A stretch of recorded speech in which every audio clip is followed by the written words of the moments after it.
معزز سامعین کرام، آج کا دن ہمارے دلوں پر ایک گہرا زخم چھوڑ گیا ہے۔ پشاور کا سانحہ نہ صرف پاکستان بلکہ پوری انسانیت کے لیے ایک دردناک لمحہ ہے۔ جو قیامت کی صورت ہمیں دیکھنے کو ملی وہ ایک ایسی حقیقت ہے جسے الفاظ میں بیان کرنا مشکل ہے۔ پشاور کی وہ صبح جو کبھی خوشیوں سے معمور تھی، آج دکھ اور غم کا نظارہ پیش کر رہی ہے۔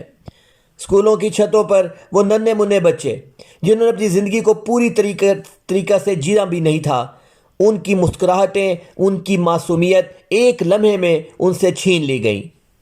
یہ وہ سانحہ ہے جو نہ صرف جسموں بلکہ دلوں کو بھی زخمی کرتا ہے۔ وہ معصوم بچے جن کا خواب تھا وہ ابھی تک پوری دنیا میں اپنی محبت اور امن کا پیغام پھیلانے والے تھے، ان سب کے خواب چکنا چور ہو گئے۔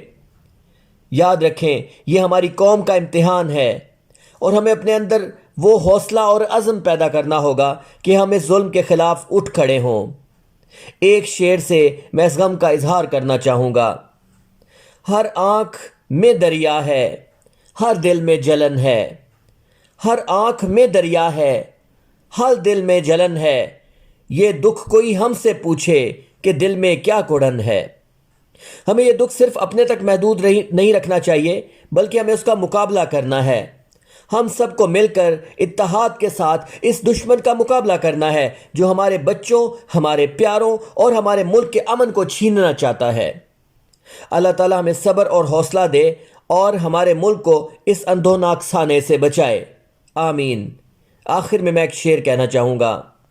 ہم نہ ہارے ہیں نہ ہاریں گے، ہم نہ ہارے ہیں نہ ہاریں گے، یہ خاکی نہیں وہ جوہری ہیں جو جیتنے والے ہیں۔ پاکستان زندہ باد۔